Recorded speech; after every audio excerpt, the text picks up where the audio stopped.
Could you give me your name, please? Lucas Knoll.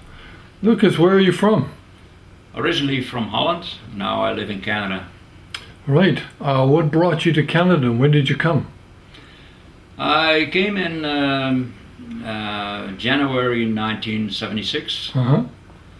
I wanted to go to the north. I wanted to see the Arctic, fascinated by the Arctic. And, but first landed in Edmonton and got a job, which was hard in the winter. But anyway, eventually I moved to the Yukon along the Alaska Highway. To the Yukon on the way to Alaska, actually. Right. And so you went into Alaska? Yeah, I went into Alaska. I had some friends there. Okay. And stayed for a while, but on the way to Alaska, passing through the Yukon, I found that quite a different place in Canada.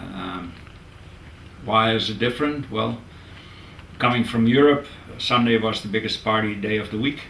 And coming to Canada, everything was closed on Sundays. It was extremely boring. Yeah. But when I came to the Yukon, everything was wide open on Sunday. Oh. People even could drink when they're driving, not getting drunk, of course, but going to the cabin. That was the law. So there was a sense of freedom in the Yukon, and people I found different. They were,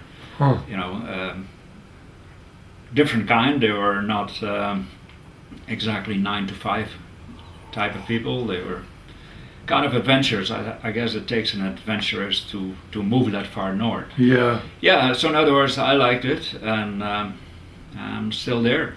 Right. So when you before you left Holland, did you think about being a gold miner or what you were going to do up there? No, not at all. I think I never heard about gold mining. My work was road construction, pipelines, civil engineering is my background. Oh, I see. So when I came to the Yukon, I just worked for road construction. Right. And while I was doing that, I saw that people were still gold mining. Right. And of course, there was the biggest gold rush in the world. Was 1998 was in Dawson City, Klondike Gold Rush. Yeah. So sooner or later, I made it up to Dawson City and saw what's going on and got involved myself. First working for a company, and for a few years in the meantime, I was always looking for good ground, because if you go mining, it's essential that there's enough gold in the ground. Yeah. And so I found my ground and been mining ever since. So you went up to Dawson City, what, 78 or something? 80? Actually in 76 already. Oh, so you were there in 1980, 81? Or? Yeah. Oh, same time as me. Right, well... Probably passed on the street. I met you one time with Gary. In the 80s? Or? Yeah, you were in the subway restaurant in Whitehorse, and I met you with Gary. Yeah. That's right, yeah. But we never really got to know each other. It was just kind of seeing each other. Just chat, yeah. So you went up to Dawson City, where it's all the major gold mining goes on. Gold mining is a pretty hard task. You need a lot of equipment. Were you just panning, or were you actually using a grader, or how were you looking for the gold? To see if there's any gold in the ground, a quick and efficient way is to pan. Yeah. Use the pan. You can see very quick if there's any gold. Right. So if there's gold, then you do some more panning and some more testing, and if there's enough gold, then you do it at a bigger scale. I see. So you found in this particular place, you found there was enough gold? Yeah, I did, yeah. Right. And is that, I don't want to get specific, but is that around Dawson, or? Yeah, it's only 30 kilometers from Dawson. Oh, okay. Well, that's good. That's close. And so you must have been pretty excited about finding your first gold coming out of the creek there. Yeah. That's always nice to see the gold. Yeah.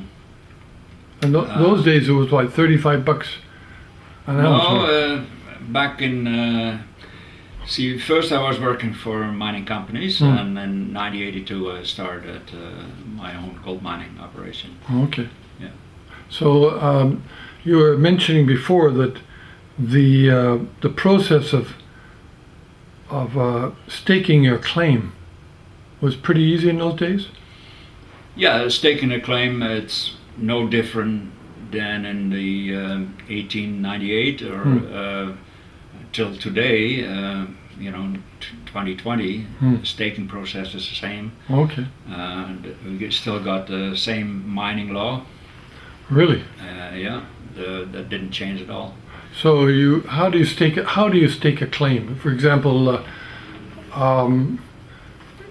I think it was 1979 or something. I had a part-time job in the springtime.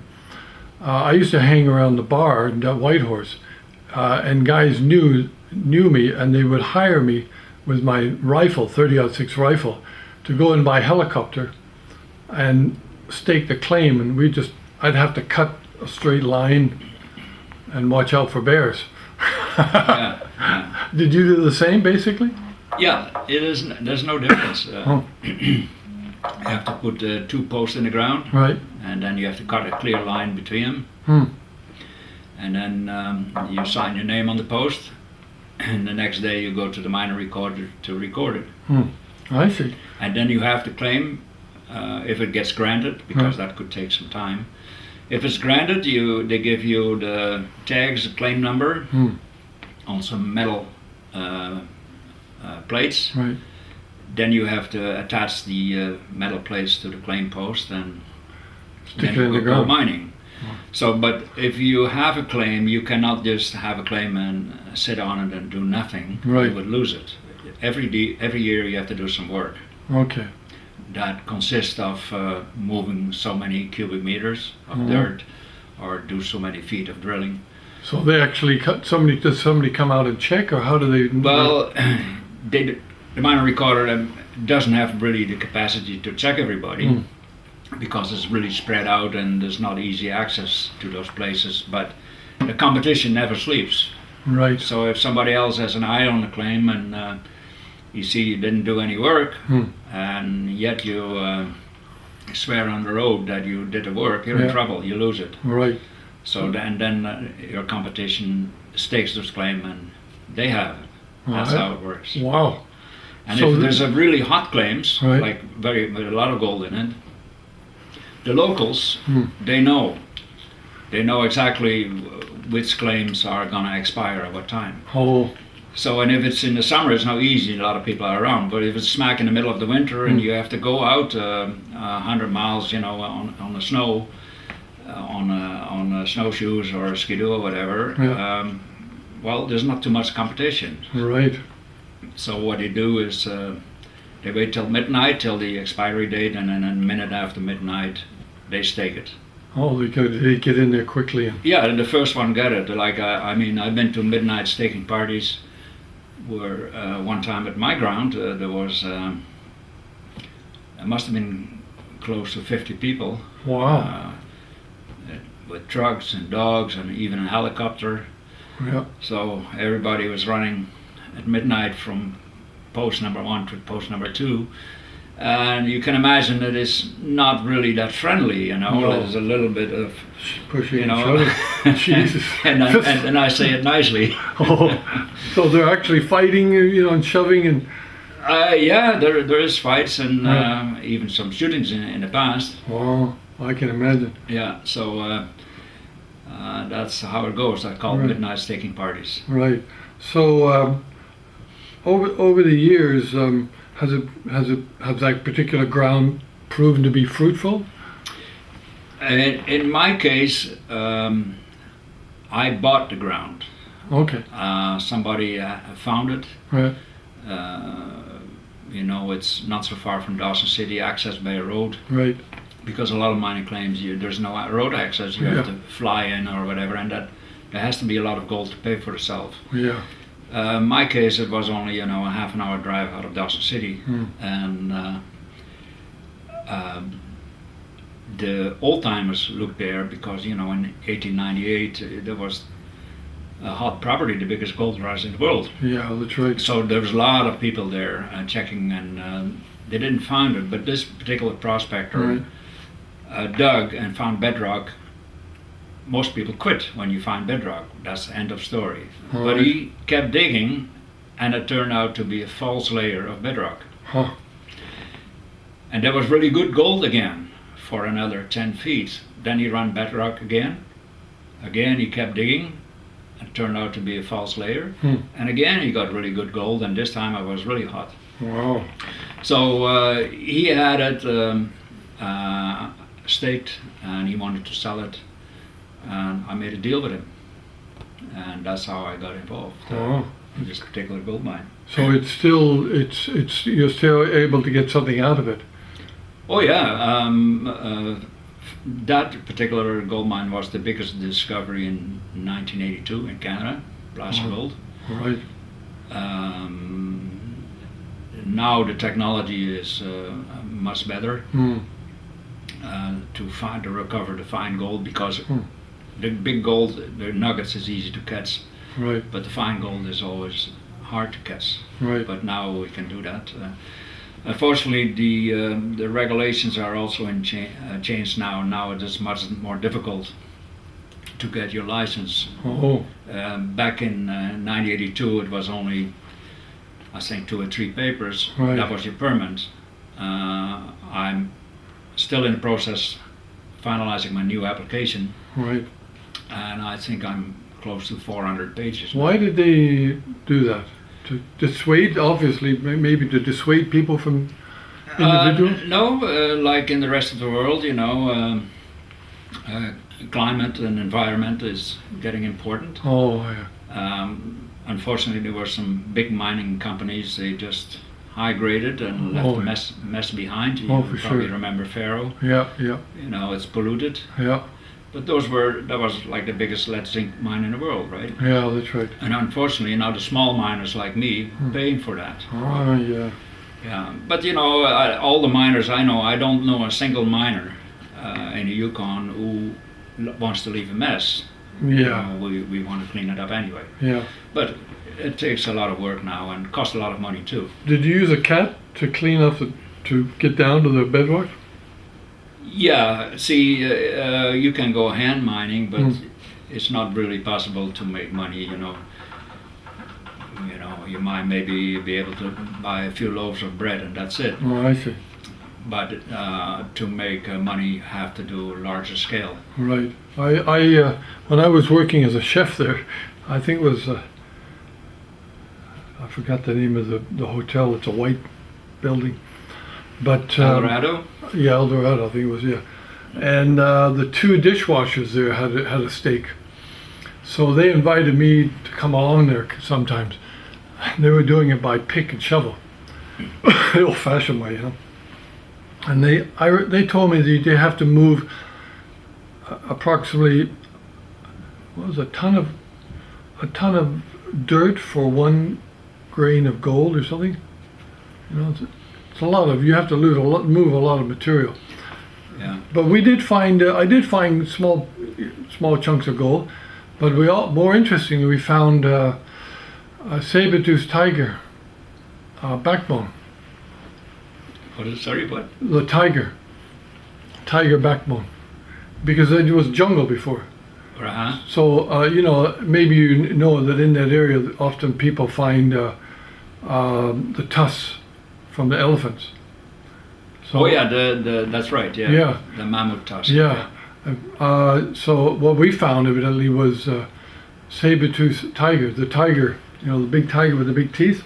Yeah, we found the backbone, the skeleton of it. Oh, really? Yeah, digging. It was quite far down, but it was about 2 or 3 meters down or something.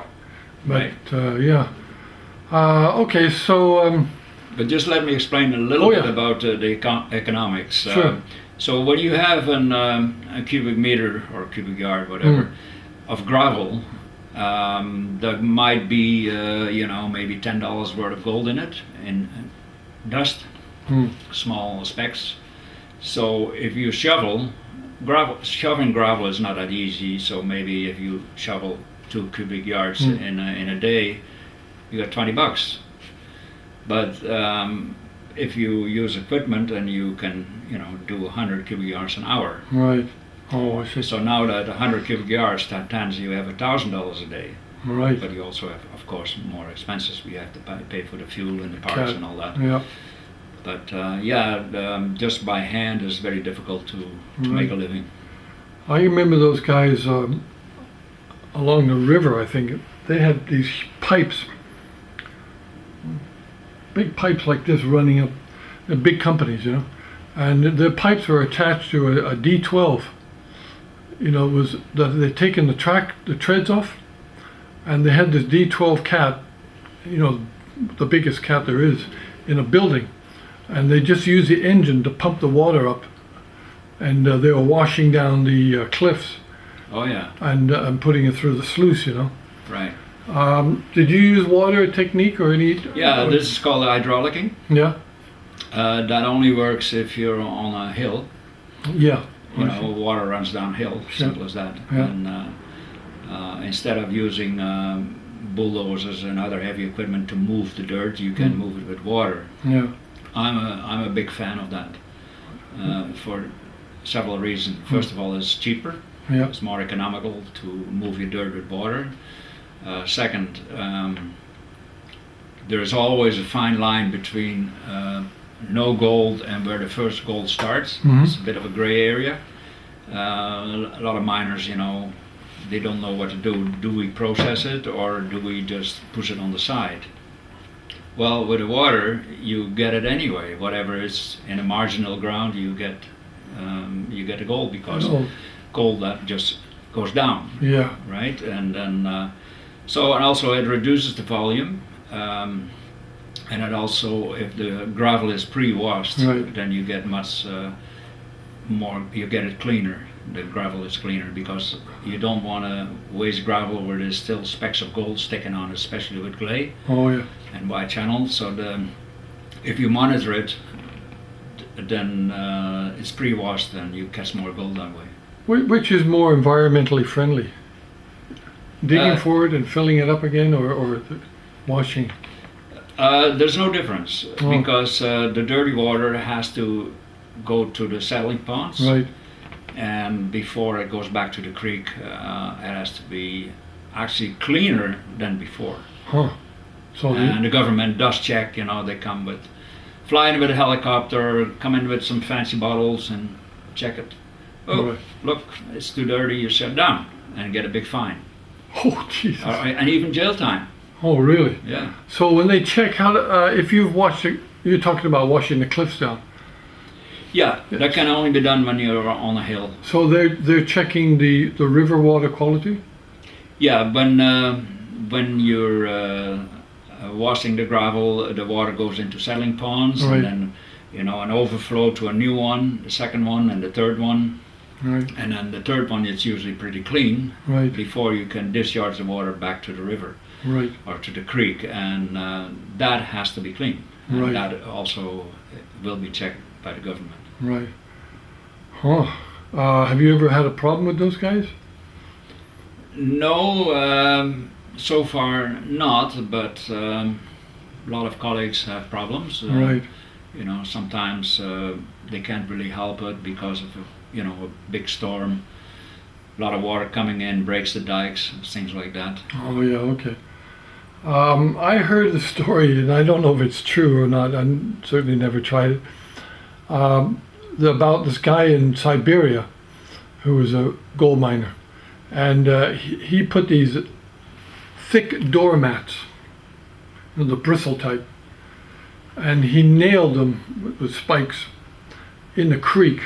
I don't know how wide the creek was, but it was wide enough that he could do it, and shallow enough. And he nailed those mats in a line, maybe 5 or 10, whatever, from one bank to the other, and then left it all winter. And then he'd come back in the spring, supposedly, and pull the mats out and then wash the gold out of it. Have you ever heard of something like that? No, not really, no. No, for one reason is that in Canada that would not be allowed. Really? Without, the license and all that stuff. Okay. I imagine if you apply for a license, you could do it. Okay. So you need a license to put these mats down. Yeah, and also Oh. it has to be your ground, right? If Well, that's a good point because he put it in the river. Is river considered ground? oh yeah, Oh, yeah, okay. it has to be your claim. It So, has to be on a claim. If it's not on your claim, you cannot really do anything. well, the river cuts through a lot of claims. Right. So there must be a lot of friction about how this river is used. Yeah. No. It makes sense what you said. I can easily see that the guy catches gold. Huh. It makes sense? Oh yeah. Oh, okay. Oh yeah. Like probably I don't know what the regulations are in Russia, but if it's a really desolated area, then I don't think he asks anybody. He just does it, right? Yeah, And, yeah. It's supposedly out in the, right out there. But yeah, I can see it makes sense. Huh. Maybe I'll try that.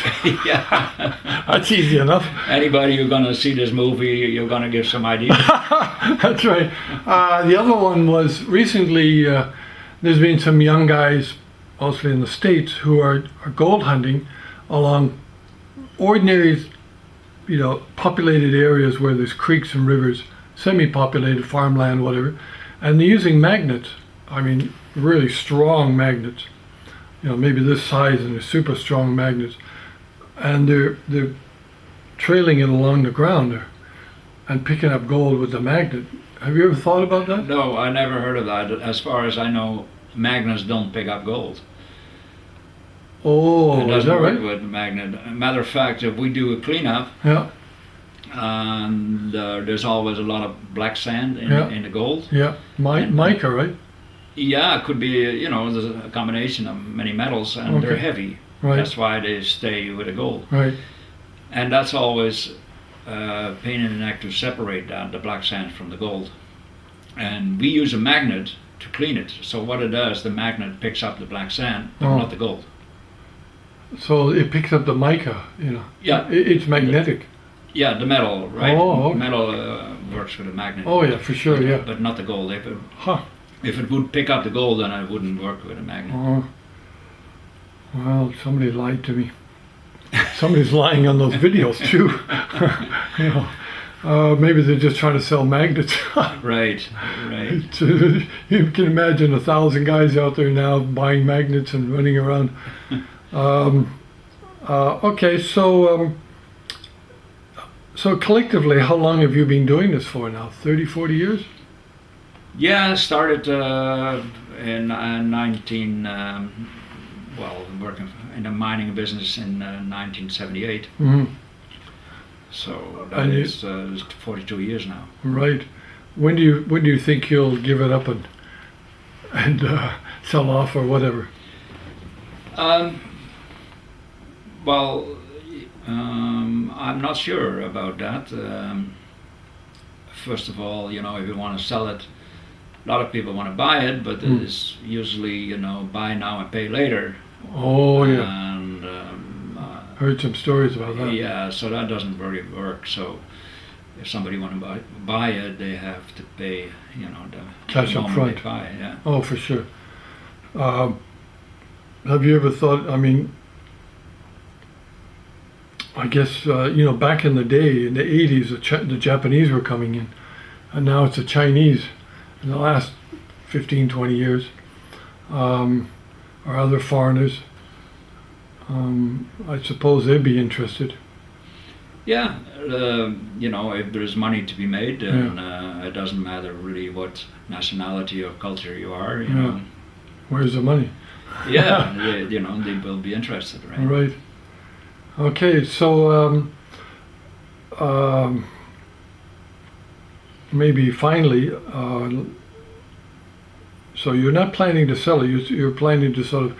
Now this year was a pandemic, so it's a really strange year, right, for gold mining. So I assume nobody's gold mining. No. In the Yukon, they qualified gold mining as an essential service. Oh, really? Yeah, so people can go gold mining. Right. Now the gold has gone up a lot, and it's going up again right now, right? Right. It's what, 17 something? Past 1800 US Right. already. How does that make you feel?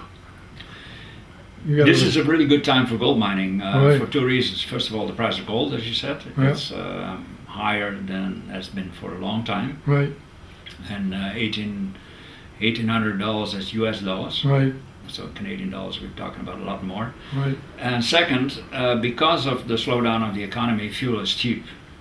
So that's cheap fuel and high price of gold. That's a Perfect. wicked combination. Yeah. So you're planning to get back up there this summer? And Yeah, a little careful now still with the COVID-19. I don't really like the idea to sit in an airplane all with right, people packed together. So wait a little bit, see how it works out. But Right. yeah, I love to go up. right. Now, how long can you? I mean, the winters, from what I understand, the winters have, back in the day they were like minus 40, minus 50 was quite common, but it's got warmer and warmer since the 80s. So are the winters right now? Do you think they're still as cold, or how, I mean, regarding gold mining, do they stop you? Most people might stop in September because there's a lot of rainy season, right? Yeah, for gold mining, we have to use water to Yeah. wash the gravel. Yeah. So when it is minus 50 or 60, then the water get kind of stiff. Right. It's very hard to work with water. So you with have this gold mine in the temperature. winter? No, No. But when would you stop? October or September? usually September. Oh, in September. Okay. Yeah. So you can still get in like right now this year. You can still get in like 2 months, maybe a little bit more. Yeah, Oh. still be able to get a few months in. Yeah, October. Maybe October is not too bad in Dawson. Huh?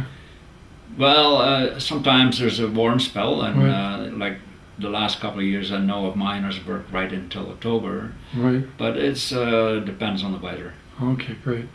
Well, thanks very much, Lucas, for telling us about your Yukon exploits. And I certainly wish that I had a ticket to come up there and check out your gold mine. Yeah, well, you should do sometime.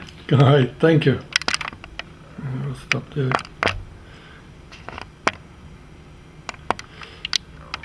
Okay.